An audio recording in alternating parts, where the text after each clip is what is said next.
His Excellency Jair Messias Bolsonaro, President of the Federative Republic of Brazil, and to invite him to address the Assembly. Ok. Bom dia a todos. Senhor Presidente da Assembleia Geral, Abdullah Shahid, Senhor Secretário-Geral das Nações Unidas, Antônio Guterres, senhores chefes de Estado e de Governo e demais chefes de delegação, senhoras e senhores, é uma honra abrir novamente a Assembleia Geral das Nações Unidas.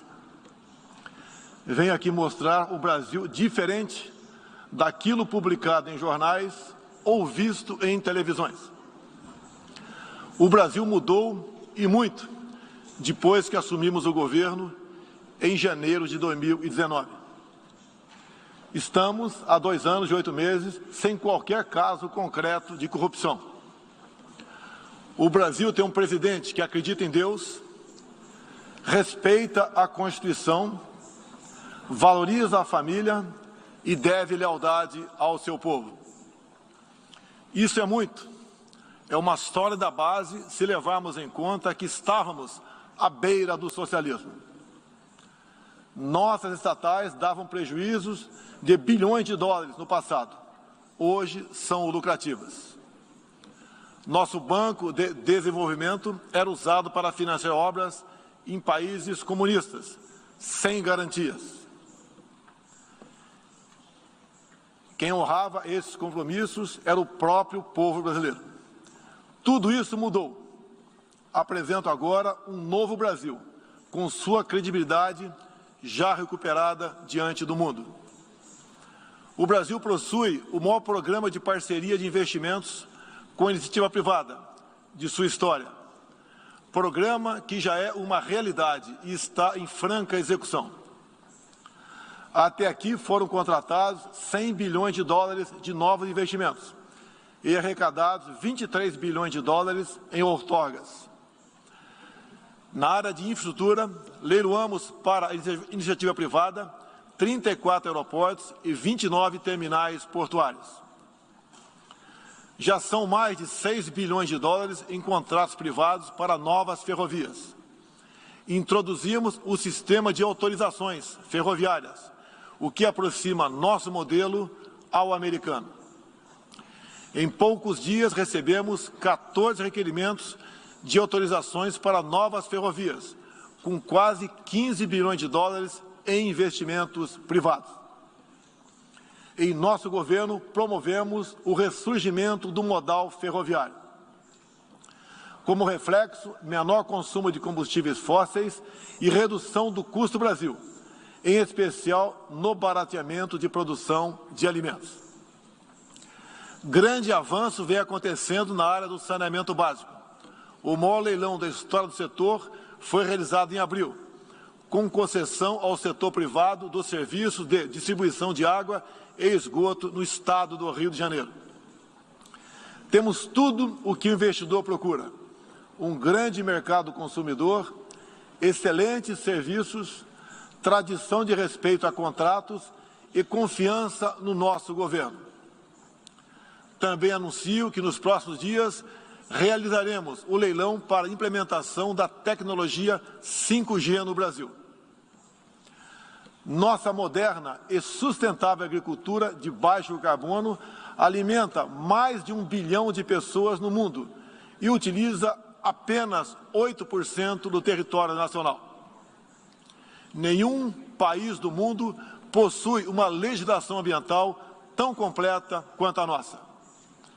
Nosso Código Florestal deve servir de exemplo para outros países. O Brasil é um país com dimensões continentais, com grandes desafios ambientais. São 8,5 milhões de quilômetros quadrados, dos quais 66%, 2/3, são vegetação nativa, a mesma desde o seu descobrimento em 1500. Somente no bioma amazônico, 84% da floresta está intacta. abrigando a maior biodiversidade do planeta. Lembro que a região amazônica equivale à área de toda a Europa Ocidental.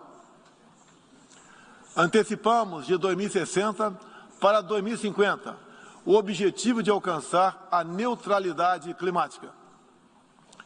Os recursos humanos e financeiros destinados ao fortalecimento dos órgãos ambientais foram dobrados, com vistas a zerar o desmatamento ilegal.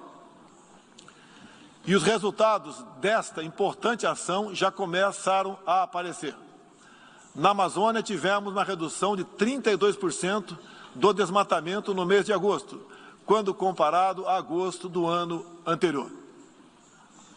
Qual país do mundo tem uma política de preservação ambiental como a nossa?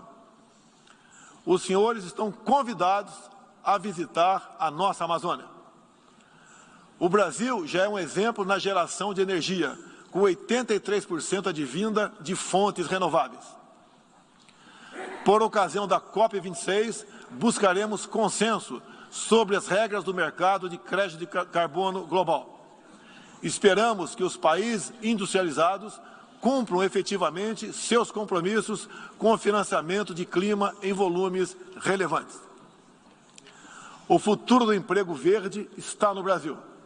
Energia renovável, agricultura sustentável, indústria de baixa emissão, saneamento básico, tratamento de resíduos e turismo. Ratificamos a Convenção Interamericana contra o Racismo e formas correlatas de intolerância. Temos a família tradicional como fundamento da civilização. E a liberdade do ser humano só se completa com a liberdade de culto e de expressão. 14% do território nacional, ou seja, mais de 110 milhões de hectares, uma área equivalente à Alemanha e França juntas, é destinada às reservas indígenas. Nessas regiões, 600 mil indígenas vivem em liberdade e cada vez mais desejam utilizar suas terras para a agricultura e outras atividades. O Brasil sempre participou em missões de paz da ONU, de Suez até o Congo, passando pelo Haiti e Líbano. Nosso país sempre acolheu refugiados. Em nossa fronteira com a vizinha Venezuela, a operação acolhida do governo federal já recebeu 400 mil venezuelanos deslocados devido à crise político-econômica gerada pela ditadura bolivariana. O futuro do Afeganistão também nos causa profunda apreensão. Concederemos visto humanitário para cristãos, mulheres, crianças e juízes afegãos.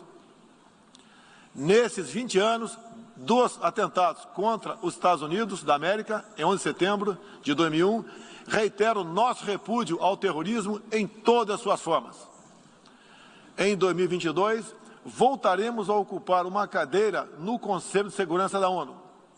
Agradeço aos 181 países, em um universo de 190, que confiaram no Brasil. Reflexo de uma política externa séria e responsável, promovida pelo nosso Ministério das Relações Exteriores.